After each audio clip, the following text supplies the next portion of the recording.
Hello friends. In the last video we have discussed about prelims 2024 GS paper. Okay, we have discussed how no, I was not able to solve all the questions properly, and that's why I got failed, right. But with the CSET case, it's completely different. Actually, last year I also attempted this paper, but I couldn't make through.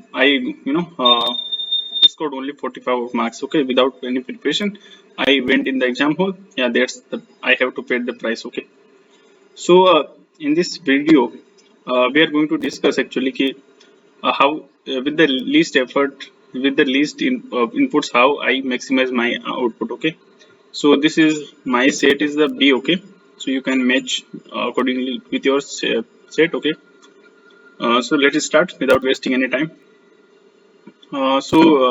Firstly, I started because my species part is strong. So I actually firstly attempted all the pieces. Then I went to the maths and reasoning part, right? So my method is different from most of the people, right? So क्या करता हूँ मैं सबसे पहले आई मैं pieces को question को पढ़ लेता हूँ, राइट? जैसे क्या बोल रहा है देखो, which of conveyed by the author, क्या मैसेज का बोल रहा है, ठीक है? Without science, mankind could not have continued to exist till today. ये तो बिल्कुल गलत है भाई.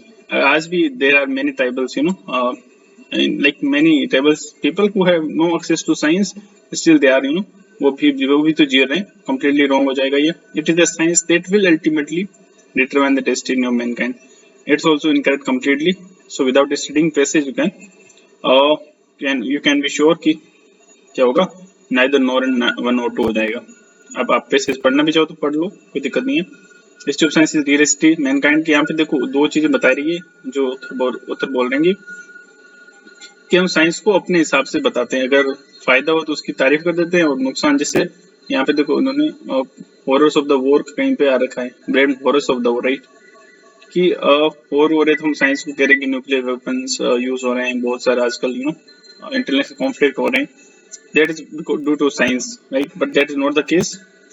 ठीक है, तो उसको ब्लेम नहीं कर सकते साइंस को. ओके, अपने हिसाब के अपने फायदे के लिए कभी तारीफ कर दी, कभी ब्लेम कर दिया. क्वेश्चन 2 सेज अजम्पशन का पूछ रहा है, सिंपल को ज्यादा दिमाग नहीं लगाना. Horrors of the modern life are the inevitable results of the progress of the science. भी ऐसे थोड़ी होता है. साइंस कहीं की जगह साइंस बहुत ज्यादा अच्छी है, जैसे Norway, Sweden, Denmark, Scandinavian countries में भी तो साइंस का अच्छा प्रोग्रेस है, but they are not facing such kind of things, right? तो ऐसा कुछ नहीं है. This would be likely to be outlooked as that science is what man has made. ये अपन पढ़ सकते हैं इसको. देखो इसमें क्या सिंपल सा है, ये एक्चुअली में अपन को assumption मानना है कि देखो साइंस एंड देखो क्या है, देखो in the case is to look the relationship between the science and mankind. तो ये रिलेशन का पूछ रहा है. To treat the former as abstract third party which can be sometime praise. देखो अब यही तो बोल रहा है, for beneficial influence but frequently conveniently blamed. कभी ह्यूमन काइंड क्या कर रहा है, इसको ब्लेम कर रहा है, कभी इसको क्या कर तारीफ कर रहा है. ठीक है, तो वही है कि ट्रूथ ये है कि साइंस के जैसे ह्यूमन ने बनाई वैसी साइंस है. तो इसमें 2 सही हो जाएगा, और मेरा करेक्ट भी है. वाजिर अमीन रवि जो कोचिंग है इंस्टीट्यूट, उससे आंसर की मैंने मैच किया. क्वेश्चन नंबर क्या रहा है, सेज कि when we meet other people while we travel we learn to differentiate between imagination and understanding. Okay, maybe we do not know, right? Communities, nationalities, maybe the possible local values and universal values, maybe friend and boss. ये तो नहीं बिल्कुल. इसमें क्या है, वैसे भी पता हो, पर्सनल लाइफ में वैसे ही पता हो तो कौन दुश्मन है कौन फ्रेंड है. इन मोस्ट केसेस समटाइम्स हो सकते हैं कि दोस्त भी दुश्मन हो जाएं, but that's the completely different thing. तो क्या बोला, देखो अपन आगे क्वेश्चन पढ़ लेते हैं. और क्वेश्चन भी है आई थिंक इसका, हाँ ये रहा. अजम्पशन का पूछ रहे सिंपल, तो ज्यादा दिमाग नहीं लगाना इसमें भी. Travel leads to understanding of humans, maybe, right? Possible है. Travel helps those who wish to learn fundamental common values. तो यहाँ पे 2 बार आ चुका है common values. तो I think इसका emphasis अच्छे से मेंशन है. A person with long experience in travel can resolve differences. ये यहाँ पे देखो resolve difference की बात कर रहा है, तो ऑप्शन पूछ रहे हैं. तो अभी हमें नहीं पता, हम पैसेज पढ़ेंगे उसके हिसाब से आंसर देंगे, ठीक है? Only with the long experience and opening of his wares on the many beaches where his language is not spoken will The merchants come to know the worth of what he carries and what is peculiar, what is universal in his choice, such delicate goods such as justice, love, honor, courtesy. Indeed, all these things we care for are well everywhere, but they are variously molded and often differently handled, and sometimes needing across you meet them in foreign land. The art of learning a fundamental common values. देखो ये आ रहा है. It's perhaps the greatest gain. ये greatest gain है travel का. Who is to live with ease. देखो live with ease देखो बोल रहा है among with their fellows. यहाँ पे आपको देखो सिंपल सा है. इसमें ये पूछ रहा है कि लोकल वैल्यू का ये हो जाएगा और कहीं नहीं. उसमें नेशनलिटी का पूछा है, न कम्युनिटी का बोला है, इमेजिनेशन का कुछ नहीं बोला है. बस ये इसका सही आंसर हो जाएगा सी. आगे देखते हैं कि अजम्पशन है table leads understanding of humans. देखो बोल ही रहा है, सिंपल सी बात बोल रहे हैं कि who wish to greatest gain table का उसके लिए जो दूसरे जो लोगों के साथ अच्छे से रह सकता है. अच्छे से कब रहेगा? जब उसे पता होगा. ठीक है, दूसरे के वैल्यूज भी पता है उसे, अपने भी वैल्यूज पता है, तो अब पता चल जाएगा तो आसानी से रह सकेगा. ये बात सच है. Table who wish to helps those who wish to learn fundamental common values. ये तो कहता ही राइट है. A person with long experience in table can resolve differences among people. अब can देखो यहाँ पे है ना, ये बड़ा ही सब्जेक्टिव वर्ड है. I have marked all the 3 actually in exam hall. What I have did, I marked 1 to 3. Okay, but according to the answer की ये वाजीराम की इनकी रवि की वाजीराम की कोचिंग से है तो 1 और 2 बोल रहा है. But still I have like the doubt with respect to this की like what is UPSC going to the सही किसे मानेंगे हमें नहीं पता, राइट. तो बट या आई स्टिल कि मुझे लगता है कि यार ये भी हो सकता है क्योंकि कैन है ना. देखो सिंपल सी बात है, क्या बोल रहे हैं? who wish to live with ease at among their fellows. अच्छे से तभी तो रहेगा जब उसे दूसरे का वैल्यू पता है, अपना वैल्यू पता है, तभी तो उसे पता है कि डिफरेंस है. रिजोल्व भी हो सकता है, maybe we do not know, right. एक भी कोई रिजोल्व कर दिया किसी ने, अगर उसे ट्रेवल का अच्छा एक्सपीरियंस है, अच्छा ट्रेवलिंग किया बंदे ने, ट्रेवलर है कोई, एक भी कर दिया तो ये गलत हो जाएगा ना, राइट. तो we are not sure about it. Okay, so move forward. Question 5 says let x be a 2 digit number. ओके, अब मैं मान लेता हूँ x को, a b मान लेते हैं, मैंने a b माना, ठीक है.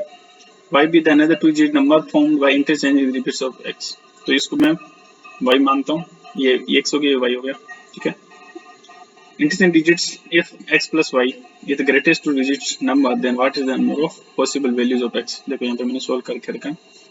देखो ए बी को मैं क्या लिख सकता हूँ, 10 लिख सकता हूँ, जैसे आप लाइक आपको पता भी होगा, राइट. सिंपल है, कुछ ज्यादा नहीं इसमें. जैसे 73 है, इसको आप क्या लिख सकते हो? इसको आप लिख सकते हो 7 into 10 plus 3 लिख सकता हूँ ना, राइट. तो वैसे मैंने लिखा 10a plus b, ठीक है. और इसको जो y है उसको 10b plus a लिखा और 9 रखा. आपको समझना है कि बोला कि लार्जेस्ट टू डिजिट नंबर या ग्रेटेस्ट, मतलब लार्जेस्ट आपको पता भी होना चाहिए 99 होती है और स्मॉलेस्ट 3 डिजिट नंबर 100 होता है, राइट. ये सिंपल है इससे. ओके, और स्मॉलेस्ट डिजिट 2 डिजिट नंबर 10 होता है. दोनों का जो आप जो करोगे एडिशन करोगे तो उनका क्या होगा, ये आ जाएगा इक्वेशन. दोनों ऐड करोगे तो 11 का डिवाइड करेंगे सबसे a plus b 9 आ जाएगा. तो अब a plus b, अगर a को मैं कुछ एक मान लूँ तो दोनों का a को b क्या हो जाएगा, 8 हो जाएगा. a को अगर 2 मान लूँ ये 7 हो जाएगा. इसको 3, इसको 6, इसको 4, इसको 5. तो ये यहाँ तक हो गया. फिर इसका उल्टा भी तो हो सकता है कि मैं अगर सपोज करो a को 8 मान लूँ, b को 1 मान लूँ, तो उल्टा हो जाएगा. टोटल 8 वैल्यूज इसकी पॉसिबल है, ठीक है. मेरा सही है. Question number 6 is the following: weight of the 6 boys equal to weight of the 7 girls, weight of the equal to weight of 3 men equal to weight of 4 women. If average weight of women is 63 kg, then what is the average weight of the boys? इसमें कुछ नहीं है. देखो I think मैंने कहीं पे कर भी रखा है, बट अगर नहीं भी किया तो इसमें सिंपल, देखो कुछ ज्यादा नहीं है. कि आपको ने किसका पूछ रहा है, बॉयज का पूछ रहा है, विमेन का दिया हुआ है, ठीक है. तो अगर 4 को देखो W1 W2 W3 W4 मान के 4 इनको जोड़ के अपन 4 से डिवाइड करके बराबर में क्या लिखेंगे, 63 लिख देंगे. फिर वहां चला जाएगा, 4 मल्टीप्लाई हो जाएगा 63 से, तो आई थिंक 232 आंसर आएगा इनका। और जो बॉयज है, एवरेज बॉयज का क्या हो जाएगा, 6 बॉयज है तो B1 प्लस B2 ऐसा हो जाएगा, और 6 से उसको भाग दे देंगे। ठीक है, तो एवरेज वेट 42 kg आ जाएगा, ये सिंपल एज दैट। ठीक है, कोई बड़ी बात इसमें है नहीं, राइट, बहुत बहुत इट्स वेरी इजी, राइट। चलो मूव फॉरवर्ड, 6 का भाग देते आपको आंसर इसमें मिल जाएगा। क्वेश्चन नंबर नेक्स्ट, ये मैंने क्या नहीं 7 नंबर, थोड़ा मुझे टाइम कंज्यूमिंग लगा। Question number 8 I have attempted, बहुत इजी था, बट देखो this silly mistakes you should avoid, okay. ये फिर भी अगर मैंने तो I have correct, but still I would recommend to you कि थोड़ा ध्यान रखें। देखो यहाँ पे देखो क्या पूछ रहे हैं, the calendar for the year 2024 is same for, कि ऐसा ये कैलेंडर, वैसे कैलेंडर कौन सी ईयर में आएगा बताइए इनमें से फॉलोइंग में। तो आंसर एक्चुअली मैंने क्या अटेम्प्ट किया है 2033 बोल रहा है, बट एक्चुअली में देखो यहाँ पे क्या होगा, मैं लाइक आई डोंट नो, जल्दबाजी में लीप ईयर को बिल्कुल ही मैं भूल ही गया। लीप देखो, अगर आप नॉर्मल ये होता है कैलेंडर, जैसे अभी कौन सी 24 चल रहा है, 2024 से 2025 में क्या फर्क होगा, ये तो एक्चुअली में लीप ईयर है, राइट, है ना। 2024 तो क्या है, लीप ईयर है, तो यहाँ पे 52 वीक्स होंगे और 2 डेज एक्स्ट्रा हो जाएंगे 2023 कंपेरिजन में। जबकि अब यहाँ पे 2025 का पूछा है, तो देखो 2026 लीप ईयर नहीं है तो एक दिन एक्स्ट्रा हो जाएगा, 27 में भी एक डे, 28 में क्या हो जाएगा, दो दिन एक्स्ट्रा, क्योंकि ये लीप ईयर है, राइट, तो 2 दिन एक्स्ट्रा हो जाएंगे, 29 में एक डे एक्स्ट्रा, तो 30 में 1 डे एक्स्ट्रा, और 31 में 1 डे एक्स्ट्रा, तो इनको काउंट कर लो 1 2 4 5 6 7, तो जब ये आएगा 3000 आई थिंक 31 है, हाँ एक दिन एक्स्ट्रा आ जाएगा 31 वाला, तो कुल मिला के 2023 है जो 2031 is correct answer, okay, right. Move forward, हाँ ये भी क्वेश्चन 9 इजी है, बहुत इजी है, बहुत ज्यादा इजी है। Question PQ RS with distinct positive integers बोल रहा है, ठीक है, let PQ be the word in the event, but हाँ एक्चुअली में टाइम कंज्यूमिंग आपको इसमें है ना, इजी बहुत है, मैंने इसको 20 इसलिए लिखा है, इसका मतलब ये नहीं कि I was confuse, but I was it's very time consuming, मैंने ओनली क्वेश्चंस को पहले प्रेफर किया है which are you know less time consuming, so उन्हीं को किया है जिसमें मैं 100% श्योर। इसमें आपको देखो बहुत इजी, इसमें आपको गुणा भाग करना है, ठीक है, कुछ ज्यादा नहीं है इसमें, तो मैंने इसको भी अटेम्प्ट नहीं किया, क्योंकि देखो एंगल पूछ रहा है किसके, ओवर एंड और मिनट एंड की क्लॉक की बात हो रही है, तो इसमें भी टाइम कंज्यूमिंग है, बट बहुत ज्यादा टाइम कंज्यूमिंग, सबसे ज्यादा टाइम कंज्यूमिंग लगा मुझे। मूव फॉरवर्ड, पैसेज है, पैसेज को सबसे पहले मैंने अटेम्प्ट किया है, दैट्स हमारी स्ट्रांग पॉइंट, ओके, ये दैट्स मिस है, ओके, यहाँ से 6 दर्जन से पूछा है, इस पैसेज को पढ़ के बताना आपको कौन सा ऑप्शन है। For effective school education parents for effective school education parents से बेटर रोल देन गवर्नमेंट। अब यार अब आपको तो इतना तो बेसिक आइडिया होना चाहिए कि भाई ठीक है, गवर्नमेंट का या फिर पेरेंट्स का क्यों कंपैरिजन करेंगे भाई, टीचर्स होते ज्यादा रोल तो, ठीक है। School curriculum that confirm students requirement and is uniform to the entire, requirement अच्छा वर्ड है, यूनिफॉर्म सारा में यूनिफॉर्मिटी ऐसे नहीं होनी चाहिए एजुकेशन में, लोकल वैल्यूज को भी इंट्रोड्यूस करना चाहिए आपको। इसमें नहीं तो नोट हो जाएगा, सिंपल है, कुछ दिमाग लगाना नहीं इसमें। सेंट्रल आइडिया पूछ रहा है अगले क्वेश्चन में, total eradication of poverty in country will resolve the issue of under performance और स्कूल एज चिल्ड्रन। अब देखो ऐसा कुछ भी नहीं है यार, ठीक है पॉवर्टी से कुछ हद तक कम हो जाती है, बट बिल्कुल रिजॉल्व कर देगी, that's not the case, right. Monetary incentives to the parents, देखो ये फ्रीबीज वाली बातें हो रही है यहाँ पे फिर से, parents and teachers institute to improve the school children की एकेडमिक परफॉर्मेंस, कैसे इंप्रूव करोगे आप लोग भाई, इवन जो there are many you know this people their children are not also you know that much sometime they are not you know academically good, right, in the other activity they might be good, but yeah, but like sports वगैरह में अच्छे होंगे, but ये जरूरी तो नहीं है ना कि सभी अमीर अमीर लाइक यू नो लोगों के बच्चे वो एकेडमिक अच्छे हो, परफॉर्मेंस नहीं है ना पॉसिबल, तो या सो ये इसमें कोई लेना देना नहीं, यहाँ पे एब्सर्ड स्टेटमेंट है सीधा, इसको क्रॉस कर लो, इसको क्रॉस कर लो आप डायरेक्टली।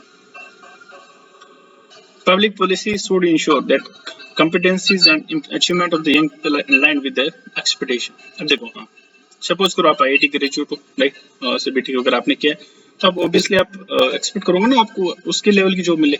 ठीक है, आपको बोल दे कि दिन में पूरे दिन मजदूरी करनी है, वो लेबर वो करना है, मैनुअल वर्क, तो आप थोड़ी वो करोगे ना। That's not that shouldn't be the ideal, that is not ideal case for any country. तो पब्लिक पॉलिसी को इंश्योर ये करना चाहिए, ये पॉसिबल लग रहा है। India is not going to take advantage of demographic dividend. आपको पता है यंग पॉपुलेशन जब ज्यादा हो जाती है उसको बोलते हैं demographic dividend, unless some school pass out go back to agriculture. देखो कितना एब्सर्ड स्टेटमेंट है, एग्रीकल्चर में क्यों जाएंगे भाई? हम तो बोल रहे हैं कि आप मैन्युफैक्चरिंग सेक्टर में जाओ। अभी भी more than 45% percent Indians are employed in agriculture sector itself, or primary sector, not just agriculture but primary sector, right? So we want Indians to move from primary sector to secondary or tertiary sector, right? So why will this kind of thing will be there? So public policy इसका answer हो जाएगा। आप इसको passage को पढ़ भी सकते हो इजीली, बट इतना देखो पैसेज बहुत बड़ा है, बट इजीली आप विदाउट कर सकते हो, इसमें कोई ज्यादा दिमाग नहीं लगाना इसमें। ठीक है, आगे बढ़ जाओ। अगर आपके पास टाइम कम हो तो ये तरीका अपनाइए सीधा। ठीक है, बहुत ज्यादा इजी है, बहुत ज्यादा इसमें आपको जो भी आपका जीएस का नॉलेज उसको अप्लाई करिए, और लॉजिकल कॉमन सेंस का अजम्पशन को आप ध्यान रखना। अजम्पशन में थोड़ा होता है, बट अदरवाइज आप इजीली इनको कर सकते हो। हाँ देखो, ये थिंकिंग प्रेसिस वही बंदे की थिंकिंग पूछ रहा है उत्तर की। Science must value the commitments of the scientist. ये ऐसे कोई बातें होती नहीं। वैसे science is the product of civilised society and must be used for the promotion of social awareness, scientific awareness. Civilised society का प्रोडक्ट है, बात तो सही है यार। ऐसे तो ठीक है, पता नहीं we are not sure, right? Passage पढ़ेंगे अच्छे से फिर बताएंगे। Promotion of scientific awareness in the people. Industrial revolution was made possible by the advancement in the science. बात तो सही है इसकी भी, क्योंकि हुआ था रेवोल्यूशन, तो इसी का हेल्प, बहुत ज्यादा हेल्प हुई थी, साइंस की वजह से हुआ था। Science must pursue truth, but be responsible to social welfare. Let read the passage first, then we will come to the conclusion. Ki what is the right? We take for granted that now that science is a social responsibility. अब मानते कि भाई science responsibility है science की. The idea would not have occurred to Newton or Galileo. They thought of science as account of the world as it is, and the only responsibility that they acknowledged was to tell the truth.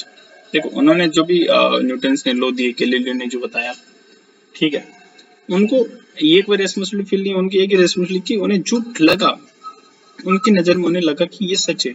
जैसे Newton ने बोला gravity का जो principal उन्होंने दिया, ठीक है, तो उन्हें लगा कि यार एप्पल देखो, ट्रेस एप्पल गिरी, क्यों गिरी, उन्होंने पता किया, मतलब स्टडी किया इसके बारे में काफी ज्यादा, और उसके बाद उन्होंने जो भी अपने लो दिए तो ट्रूथ ही था, वो गलत थोड़ी था। उन्हें थोड़ी था कि मैं सोशल वेलफेयर कर रहा हूँ, ऐसा कुछ नहीं था, right? The idea that science is social enterprise is modern. आज का आइडिया कि सोशल एंटरप्राइजेज है, इसकी सोशल रेस्पॉन्सिबिलिटी है, जो भी है, and it becomes at industrial evolution, we are surprised that we can't trace a social sense further back, because we nurse the illusion that industrial evolution ended a golden age. ये कुछ ज्यादा नहीं है। तो यहाँ पे देखो कमिटमेंट का साइंटिस्ट का कहीं नहीं बोला है, इंडस्ट्रियल एडवांसमेंट का कोई नहीं पूछा है। अगर आपको डाउट होगा तो दो में होना चाहिए, science is a product of civilised society and must be used for the promotion of scientific awareness. Exam hall में मैंने ये किया है, ठीक है। अब देखो सिंपल सा है कि इसमें देखो जो मुझे डाउट यहाँ पे भी हो रहा है, आंसर की में तो ये डी से बता रहा है, बट मुझे क्या लग रहा है अभी भी कि देखो ये बात तो सही है कि सिविलाइज सोसाइटी का तो पार्ट होना जरूरी नहीं है, साइंस का प्रोडक्ट नहीं होना।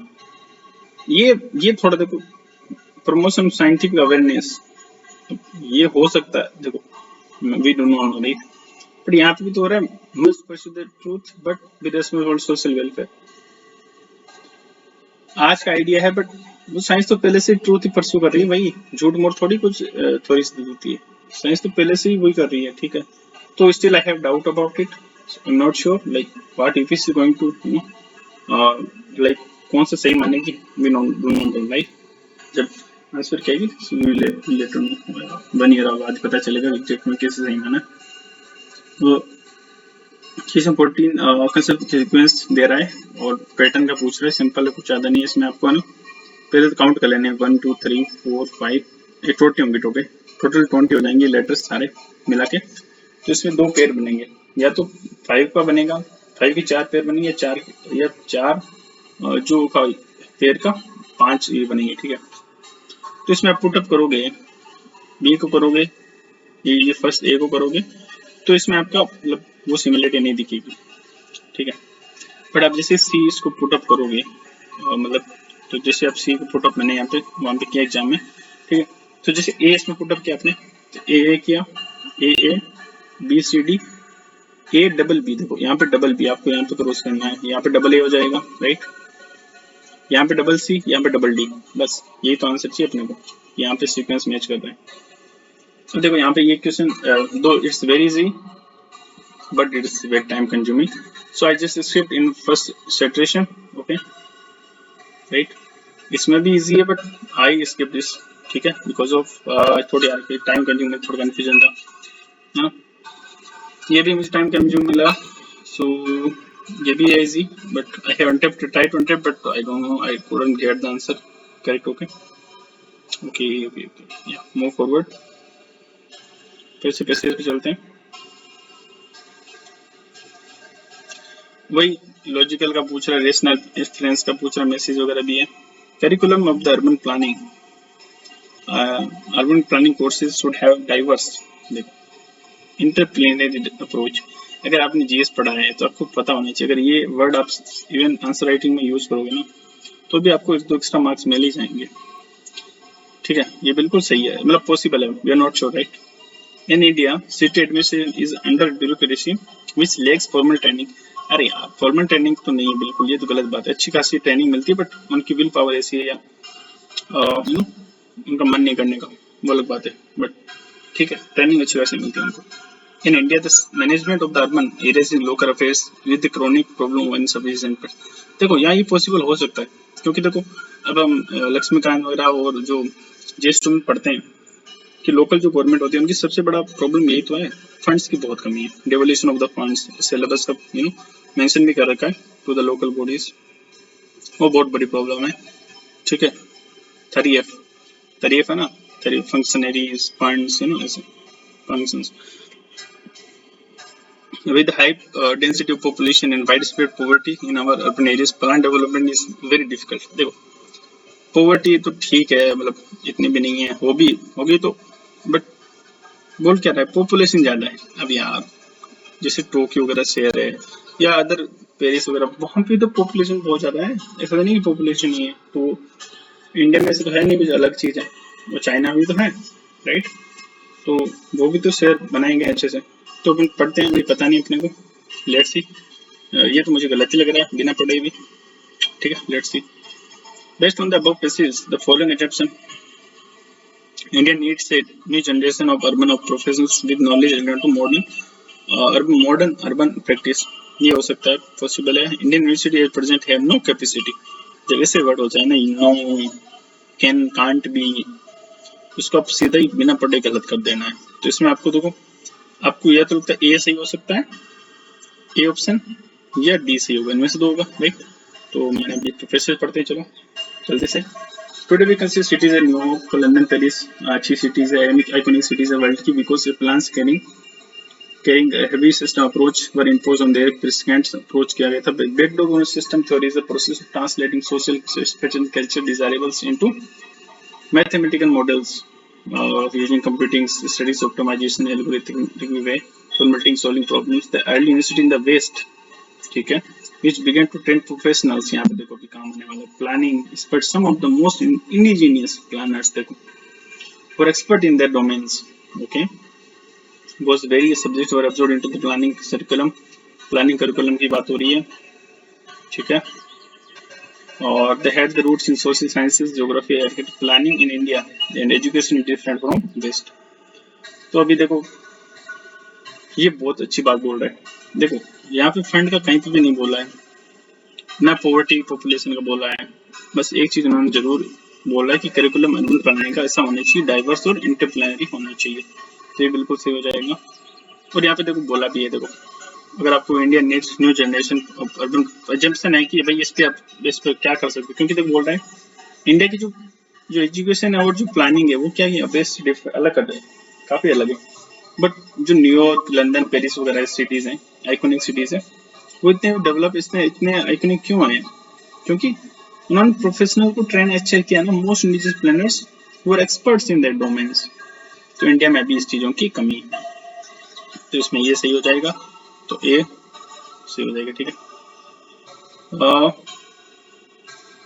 So yeah, so in the next video we are going to discuss from this, okay, and this is I think 20-30 question we will discuss in the next video only, okay. So thank you guys for your time, take care, bye bye.